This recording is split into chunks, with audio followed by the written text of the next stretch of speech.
I will not mention the speaker kasi meron siyang time, no, for that. That's a highlight of this afternoon. And our very own Dean of the CITHM, Dean Evelyn Antecorda. So, thank you very much for your presence. You made this afternoon really a gracious one. Salamat po at mabuhay po ang lahat.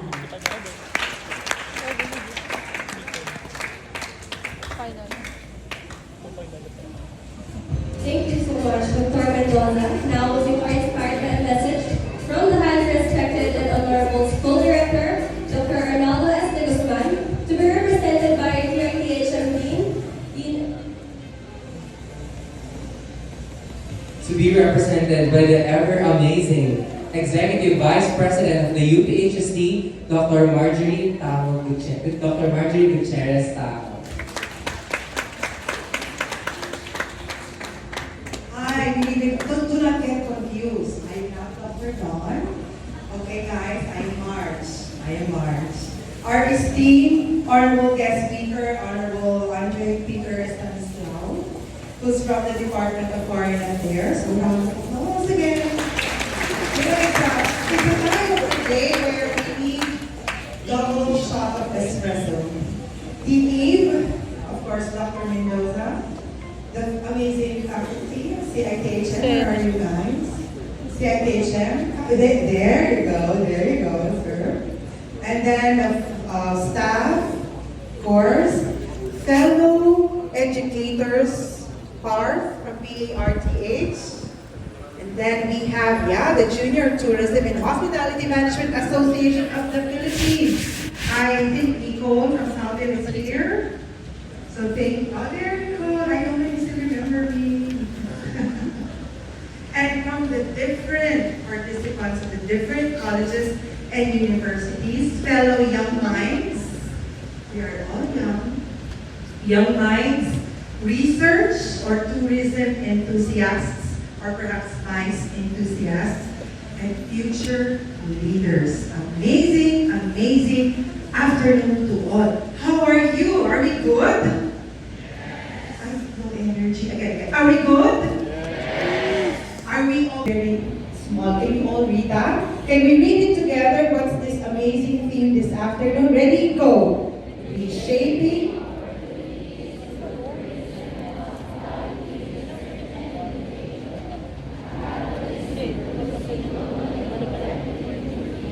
And the keywords are, number one, opportunities. From here on, there are many opportunities that you will realize from the different sharings and talks. And those insights will perhaps prompt you, am I in the right industry? Not just kidding. So something positive, you will learn things that will trigger your imagination, and perhaps you can look at things from a different lens. The other one would be opportunities, is the first. Tourism and hospitality, research and innovation. Big words, but these things are the things that we need the most. It is because through innovation that we can become globally competitive. And we will be proud that we are Filipinos who are globally competitive, right? For Perpetualites, we are nation builders, and therefore we always raise that flag that we are proud to be Filipinos. Aren't we proud? Oh, there's no energy. Aren't we proud that we're Filipinos? Yes. Resounding yes, and we are proud to be Filipinos. And we are embarking in this adventure, this learning adventure, and not just about discovery, but about shaping and perhaps reshaping the world we live in. Imagine a world where your love for exploration, your curiosity about different cultures, and your knack for creativity can be the driving force or forces behind making a difference. That world is not a distant dream. Could be in the country, could be in the NCR, it could be outside, in whichever part of the globe. It is within our grasp, especially here, the vibrant and diverse landscape of the Philippines. This forum isn't just about theories, and complex jargon. It is about our potential, our ideas, and our ability to transform our passions into a force, just like the Jedi Masters. A force, right, isn't it? Okay, I'm sure you can relate to Jedi Masters. Obi-Wan Kenobi. Ay, grabe. Is that only my generation? Okay, going back, serious again. About, that force that can change our lives. In a world that's evolving faster than ever, the fields of tourism and hospitality hold incredible power. And that power is not just in the territories of the physical territories, but likewise virtual and likewise borderless. They are not just about planning vacations, nor managing hotels. They're about creating amazing experiences. Always remember that. Creating amazing experiences. Then likewise fostering amazing connections and leaving amazing and lasting impressions. These things could only happen with research and innovation that are the keys to unlock the doors to endless possibilities. With research, we get to solve problems, we get to be critical thinkers, we get to solve complex problems of the country and of the world. They then, research and innovation, allow us to dream big, really big, think differently. Don't be like just the same thing, old. Think differently and find solutions to real-world problems. And what are these real-world problems? Perhaps the traffic not just in the road, but there in our airports.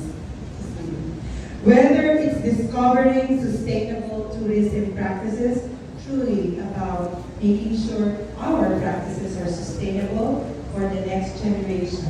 We respect, we take care of the environment, of our natural resources.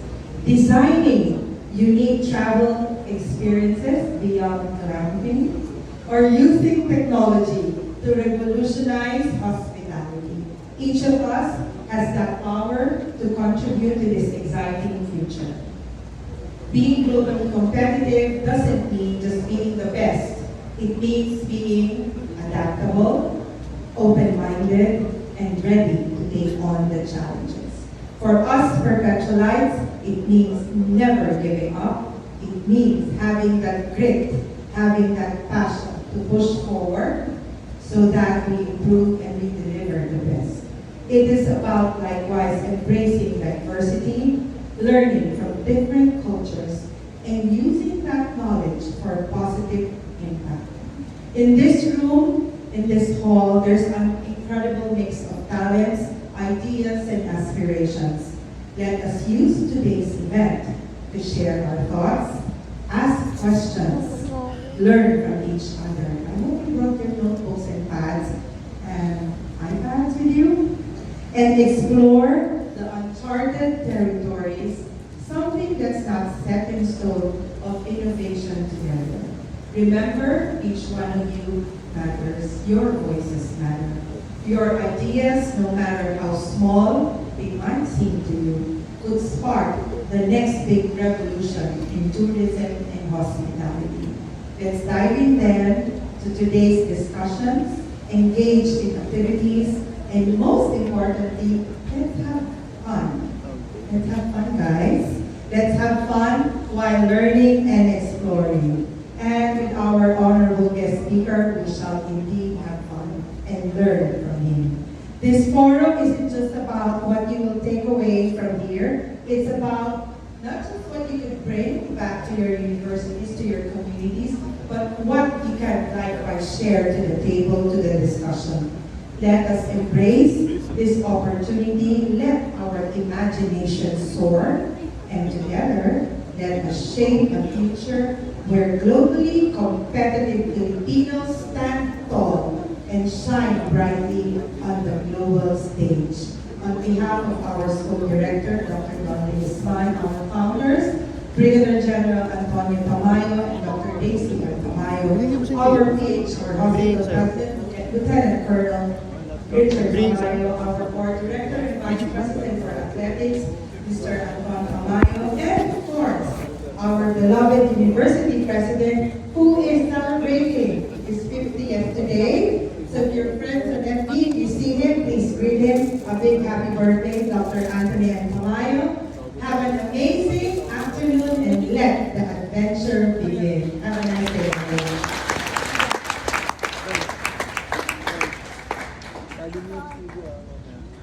Thank you, CVP, Doc March, on the stage to award to us the basket of appreciation for your attendance.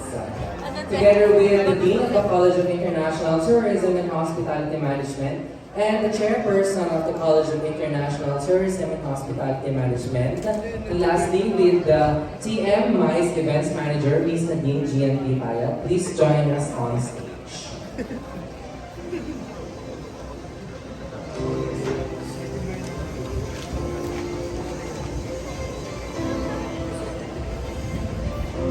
Berapa sila standing?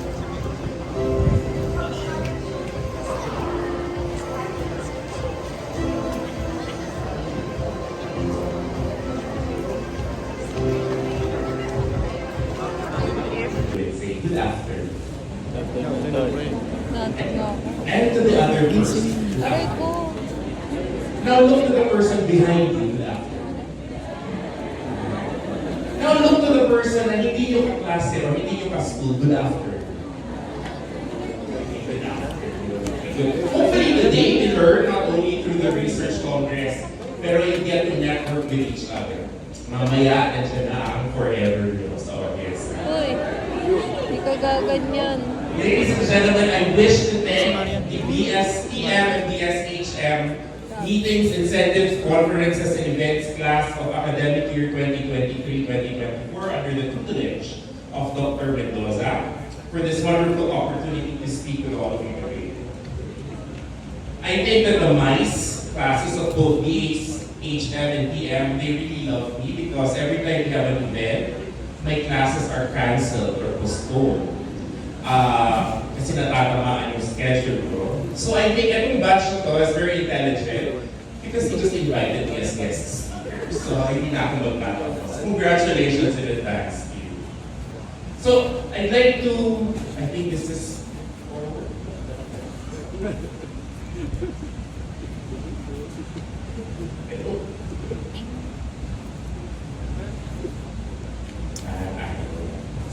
Bird.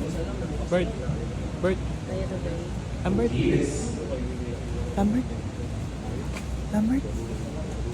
Thank you, Kuya. Number.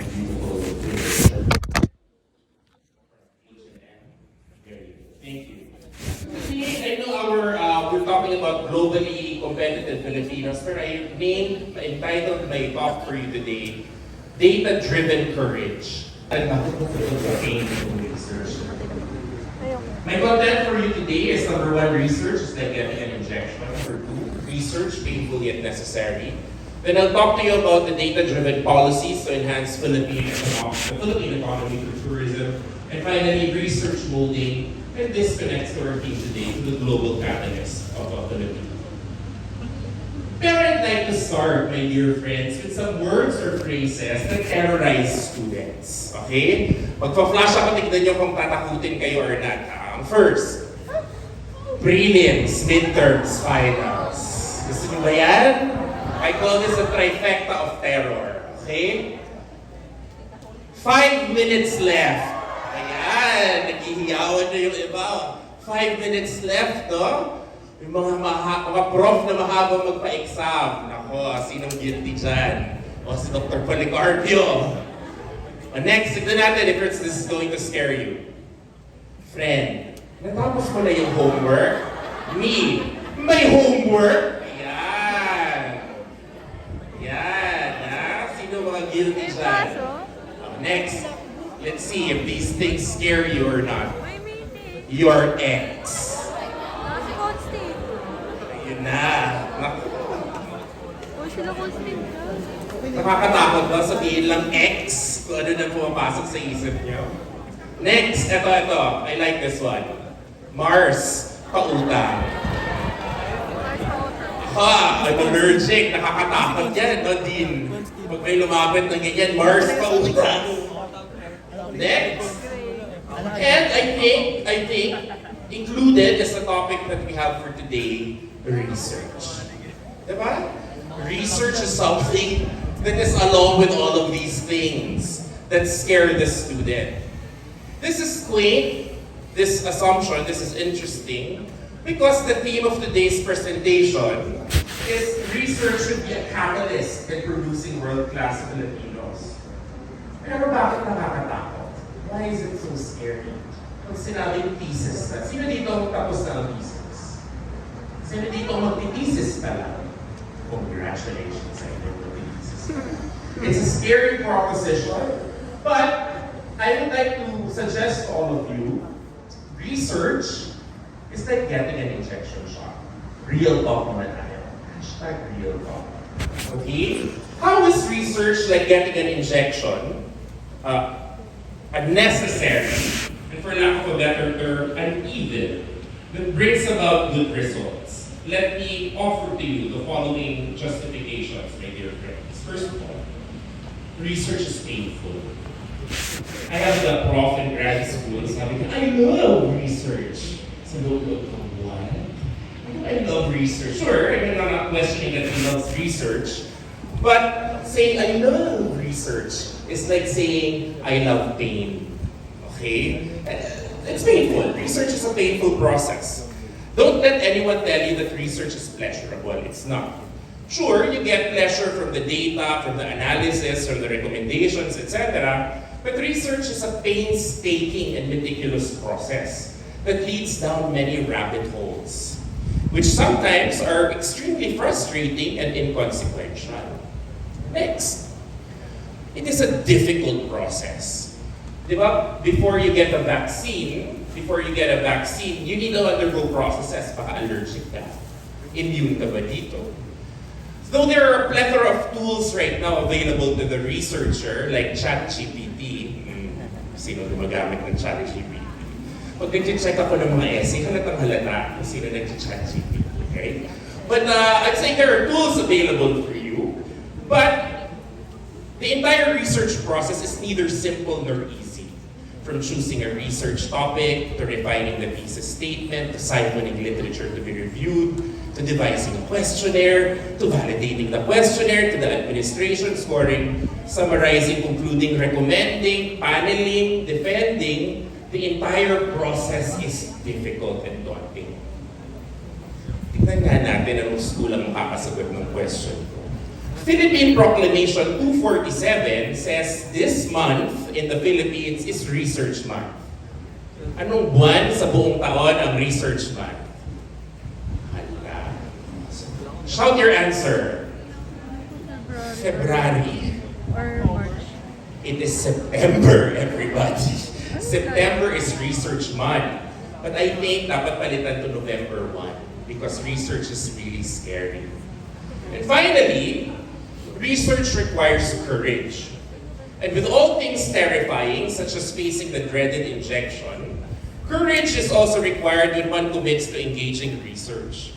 Not only because of the daunting process of the research, but because most of the time, researchers, and I say serious researchers, ask questions that other people do not even dare speak of. A researcher would like to find out why a certain policy in an organization is not working. A researcher may ask, ano ba yung may problema? Yung policy ba? Or the researcher can ask, or yung tao ba? And that takes courage. Diba?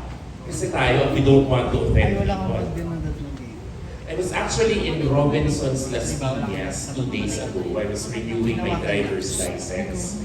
When I was writing this speech actually, because I had so much time there. I entered the Land Transportation Office sa Robinson's ng 12:15 p.m. I finished the transaction at 4:23 p.m. 4 hours akong naghintay to renew my license. Instead of me going on social media and ranting about the experience, I may just wish to engage in research on why, despite the Anti-Red Tape Act, ang daming nakasulat doon, bawal ang mahabang pila, no lunch break, etc. I could research and say, why is this happening? I must be courageous, not only to ask these difficult questions, but more importantly, when you have your research results, to publish in undiluted, unfiltered, and in no uncertain terms, the conclusions and recommendations from the study, even if it means ruffling feathers and rocking boats. Kung meron kayong nag-research na kayo at nakita niyo yung result, medyo may masasaktan, it requires courage to publish this. However, I can feel the glaring eyes and daggers of DPE Chair Mendoza and Dr. Policarpio and other advocates of research in the audience. They are telepathically telling me, why are you telling this to the students, Andre? My philosophy is, when it comes to doing anything, is this: work smart, not hard. Diba? Be more efficient. But I believe when it comes to research, there really should be no shortcuts. I believe that research is painful. It's a painful process, but it is necessary for growth. There's just too much stake for these to be allowed. In my multiculturalism and diversity class, we talked about, for example, how research can go wrong. I hope the students still remember this lecture. For example, Charles Darwin, in his theory of evolution of the species, sabi niya, survival of the fittest. And this buttressed eugenics, E-U-G-E-N-I-C-S. And eugenics, sabi nila, backed by so-called research, offered scientifically erroneous and immoral theory of racial improvement and plant breeding, which gained popularity during the early 20th century. Sabi ng mga researchers na to, dahil mali yung research nila, dahil may bias sila sa research nila, ang tao daw mas magaling dahil, for example, mas malaki yung ulo. Dahil puti. Dahil mas marunong magbasa. Dahil mapayat, etc. We know now, because of proper research, this is not true. And improper research, pag sinortcut nyo ang research nyo, the rise of Nazism could have happened in the 20th century, mid-20th century. And research also became a justification for racism, white supremacy, and slavery. Thus, it is imperative to uphold the integrity of the research process. Let me then tell you what happens naman if research is done correctly. Some successes of the research. One, COVID-19 vaccine. Pinakamabilis na na-develop na vaccine sa buong mundo in the history of the world. And according to this research, this quick development is unprecedented. Usually, it takes many years for a vaccine to become applicable in real life. And it is the first time in human history that a vaccine has affected the cause of an ongoing pandemic. So number one, because of research, because of collaboration, as painful as it was, I'm sure hindi natutulog yung researchers, meron tayong vaccine. Hitting closer to your specific field, nung nagsara ang Boracay for 6 months in 2018. Do you remember this? Boracay was closed in 2018. Ito, sinara yan because of research. Sabi ng research, if you continue receiving tourists, masisira ang Boracay. Research revealed that unless the island was shut down and reforms made, Boracay would have literally gone to the dumps. In the words of, and you may criticize him all you want, pero meron siyang political will, of former President Rodrigo Duterte, quote, "As long as there is shit coming out of those pipes draining to the sea, I will never give you the time of day to return to the island." And because nagsara, because of research, because of the proven theories, now it's so much more beautiful if you haven't been to Boracay. Thus, everybody, I would like to share with you, in crafting policies, be it for education, for government, for organizations, research is essential. We must be reminded that if there is no research, there is no data. And if there is no data to back up policies, more likely than not, these would be ineffective in solving solutions and problems. And ito, please, my dear friends, students, when you make a decision in the future, kayo naman ang papalit sa amin, use data. Hindi dahil I feel ko lang, dahil sinabi ni ganito, ganyan. Mag-research kayo. Imagine pag si Duterte hindi naniwala sa research, kung wala siyang political will, edi siguro sira ng Boracay ngayon. Thus, I'm very thankful to Dr. Erickson Policarpio, my colleague, who has shared the Philippine National Tourism Development Plan of 2023-2028, replacing the 2016-2023 plan, which I teach in professional development. This roadmap is an extremely important document. Kung wala pa kayo nito, get a copy please from the DOT website, from your professors. Because this is especially yung mag-thesis pa lang. And it says here, it's so important to all the stakeholders of the tourism and hospitality industry, including members of the academe, both faculty and students alike, as it is replete with research data on the state of Philippine tourism, and given these, more importantly, the direction and goals of the tourism in the country. Anong Republic Act nga, my dear students, ang National Tourism Act of 2009, RA? Nako, legal aspects of tourism. RA, very good, RA 9593.